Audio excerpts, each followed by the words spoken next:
It's a subdued opening. Not deeply in the red, down about 20 points on the Nifty. Markets have been hovering around that 18,250 mark, just down 32 points on the Nifty. Pressure on the Nifty continuing, 74 points lower on that one. You can call this a 2-hour market because every 2 hours since the word go in the morning, there has been a move, and it's actually quite, it's almost, if you want to find patterns, you can find patterns in anything. At one point of time, the Nifty was down close to around 50-60 points. So we're ending with a gain of close to around 50 points. The call writers, they got stuck on the wrong side, and that's why we did see a bit recovery in the final 45 minutes itself.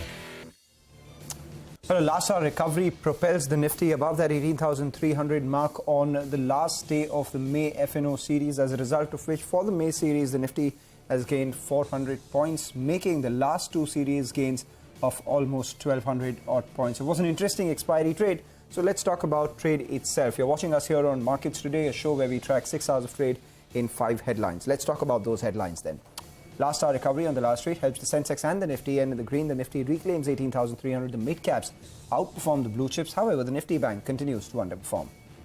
LIC gains over 1% on a strong fourth quarter number set. We had on new business margins, steady sequential improvement. Profits surged 6-fold. The focus for the company now turns to its ability to grow its non-participating portfolio. Nykaa share perk up with a beauty in the sweet spot, and the fashion business on the road to recovery. CEO Falguni Nair says concerns over competition and top-level exits are unfounded, reiterates the family's commitment to the business. Pharma over 6% on a good fourth quarter showing, post big profits after 3 quarters of losses. Meanwhile, a stock split boosts Tata Chemicals after a mostly in-line performance. A last-minute rally on Dalal Street aids metal stocks. Index ends about 0.5% higher. However, US debt limit tweaks and weak economic conditions and rising COVID cases in China weigh on global prices. Copper, aluminum trade 16 to 17% lower than 2023 highs. Let's tell you what we have in store for you. It's a packed show. In Market Opinion, we have Nilesh Shah, who's the Managing Director at Kotak Mahindra Asset Management. Big Corporate Voices, we have Siddharth Mohanty, who's the Chairperson of LIC, and Falguni Nair, who's the CEO and founder of Nykaa. Let's take it straight then to the day's trading action. A late recovery on the last trade helped the Nifty as well as the Sensex end mildly in the green. In fact, the Nifty reclaimed that 18,300 mark. It was HDFC Bank, ITC and Reliance, the 3 heavyweights on the index, leading it from the front, perhaps on account of expiry as well. Some kind of short covering on the call side, also aiding the accelerated up move. Importantly, from the lows of the 20-day moving average is where we bounce back. Mid-caps outperformed the blue chips while banks continued to underperform. Prashant joins in with the day's market highlights. Prashant. You know, the bulk of the day today was almost slow burn, did nothing. I mean, the market, there were no real big impulses up or down. The market would go down, get bought up, would recover a little bit and then see a sell-off again. But it was largely in the red. But things changed completely in the last 40-50 minutes of trade. And in that sense, it was an opposite of yesterday. Yesterday, starting 240, the market completely collapsed. Today, starting 240, the market actually surged. Today was also the futures and options expiry, and I think there was that element at play as well.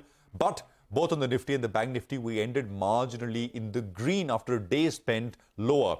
Broader markets, mid-caps and small caps, I mean, they've been doing well. Indices were up and about, far outperforming what the Nifty or the Bank Nifty did.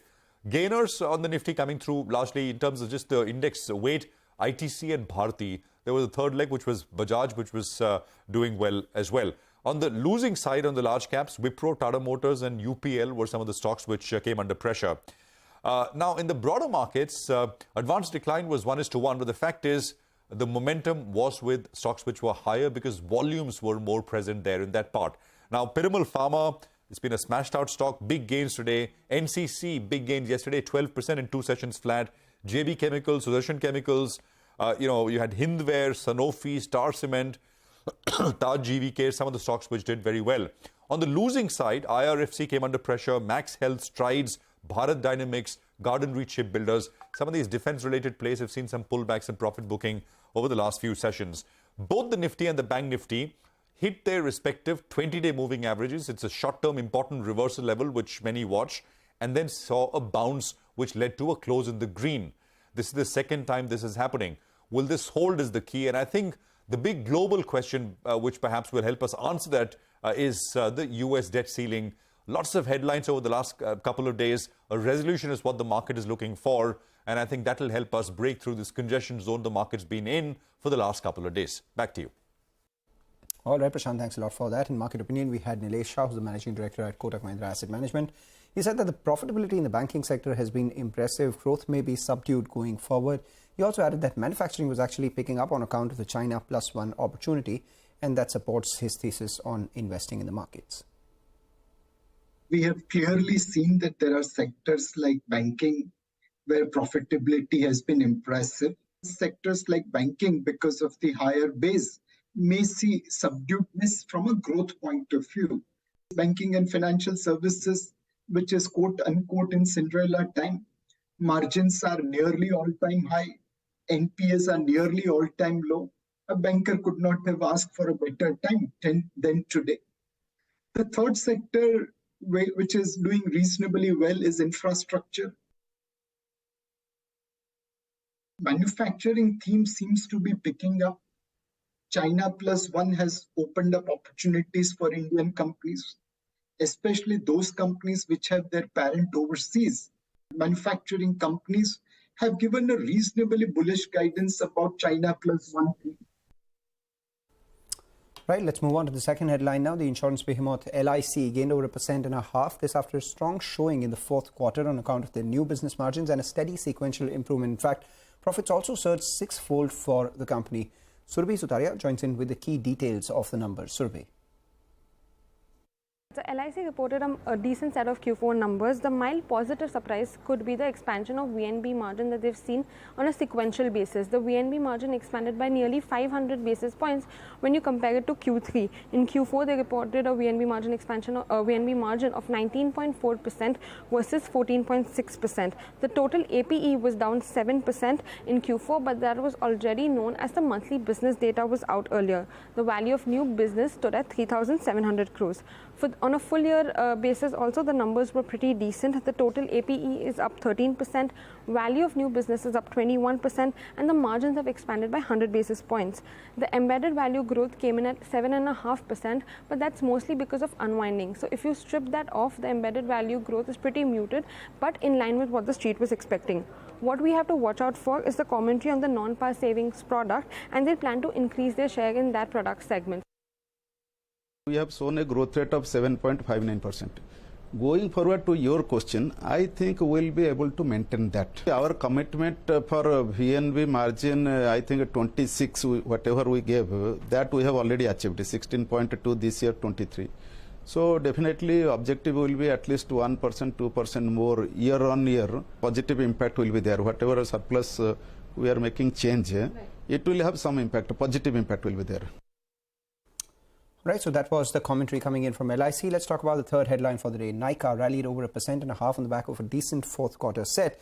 We'll just take a look at the numbers of the company. You know, there was a 33% jump in their revenues, but what really stood out was the operational performance that we saw. So while the stock ended about 1.5% higher from the lows, it recovered about 4%. So the EBITDA comes up for you. We've seen the gross margin expansion by almost 50 basis points. The EBITDA jumped by 83%. And as a result of which, the overall EBITDA margins actually improved by 140 basis points. Yes, there was a decline of about 44% on the profitability of the company, but that was led largely by a tax expense versus a tax credit at the same time last quarter itself. If you just take a look at the segments of the company as well, we did see a bunch of their businesses do well. The BPC business, which is the beauty and personal care business, showed a revenue growth of 30%. The others, which is a smaller part of their business, showed a revenue growth of 258% on a small base. That continues to be in investment mode, which is why the contribution margins out there are in negative. The fashion business, which grew in late teens, was actually a laggard in terms of growth. To that, the management said that going forward, they are expecting growth to pick up in this vertical, and there were some challenges as far as discretionary income is concerned. In fact, the management, Falguni Nair, was candid in addressing a bunch of investor concerns as well. Said that concerns over competition was not valid. In fact, she also said that the promoters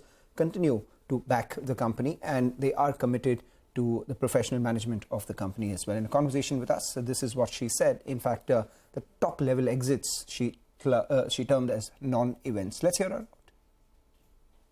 I think a lot of competition concerns seem they don't seem valid from a financial effect on our business perspective.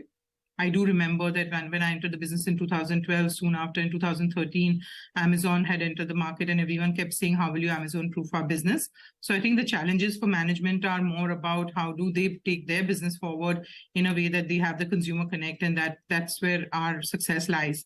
As far as these exits of employees were concerned, I think, again, they were a little bit non-event. We have more than 50 such senior executives, of which maybe 5 may have left. So I think from that perspective, and I in fact made an effort to give names of all of our senior leaders, whether be it in technology, be it in finance, be it in marketing. We also showed the depth of our management. We are professional turn entrepreneurs. So let's put it this way, that the fact that a lot of promoters are committing their lives early, like both Anchit and Advaita are very young at 33 years of age. They've been working for the company for 6 to 10 years. They're really committed in making their career with this company. And so am I. I'm very committed to this company. I think that itself should be considered as, backing enough. All right. So that was candid and clear commentary coming in from Falguni Nair. Let's talk about some of the brokerage calls as well. Tata Motors fell over 1% after UBS resumed coverage on the stock with an anti-consensus sell rating. Reema Tendulkar joins in with the rationale for that. Tata Motors was down by about 1%. Reema. So there are 3 principal concerns. One, they believe Tata Motors' domestic market share, that's in India, has peaked because we are seeing increased competition. Competitors like Maruti have a very formidable launch pipeline, and so do the other competitors. So that's reason number 1. 2, they're saying the stock has seen a 23% YTD outperformance versus the S&P BSE Auto Index following JLR's robust earnings. So the stock has done very well. And thirdly, they're saying at the current price, JLR's implied PE is at a 70% premium to names like a Mercedes as well as BMW, though they believe, Tata Motors, JLR's technical and financial position is a lot weaker than them. Yet the stock is trading at a premium, which according to them is not justified, which is why UBS has an anti-consensus sell call with a target price of 450. Back to you. Right, Reema, just stay with us because Bharti Airtel and Indus Towers were also in focus today. Both of them gained anywhere between 2 to 4%. Macquarie initiated an outperform rating on both these counters. What do they say? So Telecom stocks are quite the star in today's trade. So this is after Macquarie has initiated coverage and spoken about Bharti Airtel and Indus. So let me start with Bharti Airtel, where Macquarie has a target price of 1,000 rupees. They're saying there are 3 scenarios, right, for Vodafone Idea. 1, Vodafone Idea chugs along. 2, Vodafone Idea is actually a very strong competitor. In that case, the subscriber market share continues where there are. And the third is there is rapid consolidation. Vodafone Idea starts dwindling at a very fast pace and we eventually move towards a duopoly. Now, according to Macquarie, the base case is that Vodafone Idea chugs along. But he's saying that the view of the analyst is that in all the 3 scenarios, Bharti Airtel is best placed, better placed than even a Reliance Jio, because Reliance Jio has a far more optimized cost structure. The second stock on which Macquarie has written today is Indus Towers. Now, on Indus Towers, they are very bullish. They have a target price of 200 rupees per share. And here there are 3 reasons for that. 1, they say the stock price has been an underperformer. It's declined 30% in the last 12 months. Secondly, Indus Towers is going to be a big beneficiary of India's data boom. Because data consumption is rising at such a fast pace, telecom players like Bharti Airtel, Reliance Jio will have to step up their investments. Bharti Airtel has spoken about expanding its rural network, which means they have to lay out more towers. That is additional business for Indus Towers. And remember that Bharti Airtel is the principal shareholder in Indus Towers. So whatever Bharti Airtel does in terms of business and towers and tenancy flows through to Indus Towers. So that's the second reason. And the third one is Indus Towers generates a fair amount of cash, which is typically passed on to the consumers via dividend yield. Now, last year, Indus Towers didn't give a dividend because they were concerned about receivables from Vodafone Idea. But according to Macquarie, dividends will start coming in, but at a lower pace. But there is an elephant in the room when it comes to Indus Towers. The risk is that Vodafone Idea doesn't survive, and Vodafone Idea is the second largest tenant for Indus Towers. If that's the case, then the fair value for Indus Towers falls down to 150 15 rupees.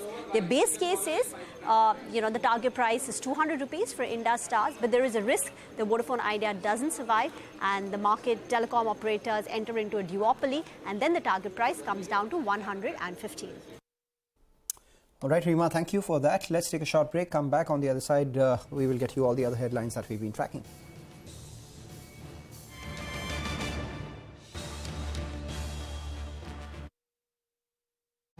When our big boss was MD, he used to take care of us. And our Prince Sahab is busy ensuring his family. Oh, big boss, you? He's busy obtaining term insurance for his family. After all, office is also our family. Am I right? Let's close the deal. Thank you.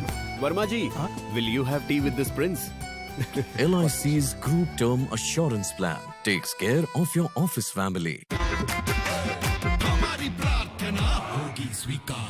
Z-Black Premium Agarbatti and Dhoop, official prayer partner, Delhi Capitals.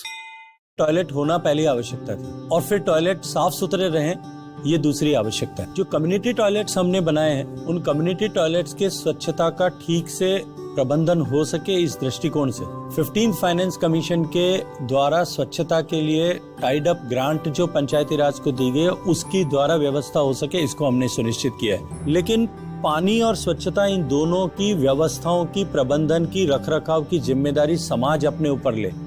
माननीय प्रधानमंत्री जी की प्रेरणा से हमने देश के प्रत्येक गांव में water and sanitation and hygiene committees का निर्माण किया है और जिन कमेटीज में 50% जो है वो संख्या मातृशक्ति की महिलाओं की हो, इसको हमने सुनिश्चित किया।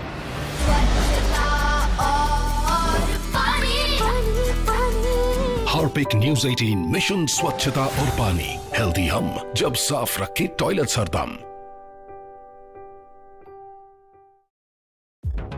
We don't just make new categories, we remake legends. In fact, we make the whole world of India's mobility new forever.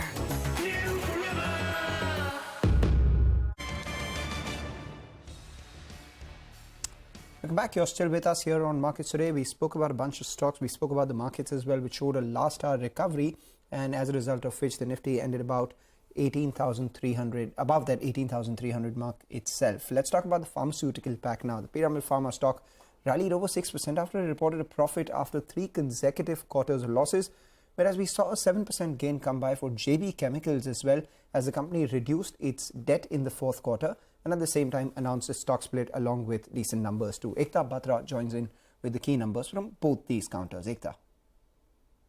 Thanks for that. Well, yes, I'll start with Piramal Pharma, which is in focus on account of a good Q-on-Q recovery. In fact, this is the best performance that they've shown in the entire FY23, which is basically in Q4 of FY23. Highest margins and revenue since Q4 of FY22, and they've reported a profit after 3 consecutive quarters of a loss. Now, generally, Q4 is the strongest quarter, but nonetheless, the CDMO business, which is was up around 26% Q-on-Q. The complex hospital generic business was up around 37% on a Q-on-Q basis. That resulted in the total revenue rising around 26% Q-on-Q. But the biggest surprise was the margins, where the EBITDA came in at over 350 odd crores. Margins came in at around 16.2% versus 5.1%. Profit of around 50 odd crores in the quarter versus a loss in the past 3 quarters. JB Chemicals, the revenue was up around 22 odd % on a year-on-year basis. Their domestic business franchise, which includes brands which all of us use, such as Metrogyl as well as Rantac, saw growth of around 29% on a year-on-year basis. EBITDA came in at around 163.6 crores with margins of around 21% and profit of 87 crores. That missed estimates, but the strong India franchise, the net debt being lower, and the fact that they've announced a stock split seem to have aided the stock in today's trade. All right, thanks a lot for that, Ekta. With that, let's move on to Hindalco. It fell after the net profits of the company and the EBITDA dipped nearly 50% each in the fourth quarter. Satish Pav, the company, expects the copper EBITDA for the company to cool off in the first quarter of FY24 due to a shutdown. He also gives us his outlook on Novelis.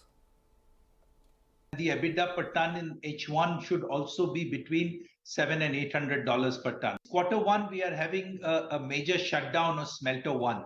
So the EBITDA for quarter one will be in more in the 350 to 400 range because we have a 65-day shutdown of Smelter 1.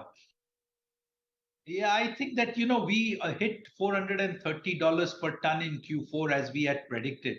I think the first 2 quarters of this year, you're going to be somewhere between that number and maybe 475 because there is still some destocking of can to happen in Q1. So what we have guided that for is that in the second half of the year, we should get back to that $500 per ton run rate. All right, let's talk about Tata Chemicals as well. Once again, cut soda ash prices, reducing it to the lowest level that we've seen in the last 15 months, as a result of which the stock saw a bit of a cut. In fact, over 3% in today's trading session. We saw some brokerage commentary coming in from Centrum as well. They said that the domestic soda ash price revision is prompted due to a correction that we saw in energy and fuel prices. Sonal Bhutra joins in with the details and the impact of the same. Sonal. That's right. Tata Chemicals, they have cut prices again for soda ash, which is one of their major products. This time around, it has been cut by 3.5%. Remember, they have cut prices thrice so far for soda ash in 2023. Just taking you through the trend as well. Today, they cut prices to 33,900 rupees per ton, which compares with 35,100 rupees per ton that was existing as on April. That was the last price cut that the company took. And on 31st May 2022, the prices were as high as 37,500 per ton, and it has come off from that peak. It is the lowest price level for soda ash that we've seen in the last 15 months. Now, the idea is that this price cut has come by because of lower energy costs that have the trend that has taken place globally as well. So, Centrum says that domestic soda ash price revision is prompted due to correction in energy and fuel prices. So, they are just passing it on to their customers. And there's more availability of soda ash as well globally. So, there are no supply side concerns, something that we saw during COVID. So this will not have such a big impact on margins for soda ash players like Tata Chemicals in their domestic business and also something like a GHCL. So it's not concerning. It's just passing on the raw material price cuts to their customers ultimately. All right, with that, we speak about the fifth headline today. A late recovery on the last trade actually helped metal stocks end higher as well. That index gained over 0.5%. Global metal prices, however, remained under pressure as the US debt limit talks, weak economic conditions and rising COVID cases weighed on sentiment. Copper and aluminum, both of them are trading at around 16 to 17% lower levels than what we've seen at the highs of 2023. Manisha Gupta joins in with a wrap on all things commodities. Manisha. Well, there was no respite for the underlying commodities where you saw the metal prices continue to decline. Actually, when you look at the last 24 hours, we're down anywhere between 2 to 5% for many of these metals. The dollar index just continues to rise up, not too far away from that 104 mark. The preliminary PMI data that has come in from US, UK, Eurozone has been on the weaker side. The debt ceiling is something that's still keeping the markets in check. And so is the fact that the US Fed meeting minutes suggest that while another rate hike may not happen immediately, but a rate cut also is not on the radar, and that's weighing onto the space. And then we also are looking at increase in inventories for many of these metal prices. So when you look at the year 2023 and we are down 5 months onto this one, there has been a sharp decline from the kind of highs that we started this year with. So Jan and Feb perhaps were good months, but since then it has been a constant decline, and the month of May has seen 7 to 15% of a cut come in for many of these metal prices. So copper, aluminum are down anywhere between 16 to 17% from its highs. We also have seen nearly 20 to 30% of a cut come in for metals like zinc, nickel and steel. Sharp declines coming in for this one. Zinc actually is trading at a 27-month lows as we speak here. And that has been the case across other metals as well. So you look at gold, it's 5.5% lows from its highs. As silver has declined 11.5%, and other industrial commodities like rubber, coal, energy markets, all of that trading in the negative from its highs for this year. All right, Manisha, thanks a lot for that. The last hour recovery in the metal stocks perhaps could also be in anticipation of some news or any news coming in from the global markets with regards to the debt ceiling impasse. With that, we wrap up on this edition of Markets Today. Thank you so much for watching. Stay tuned to CNBC-TV18.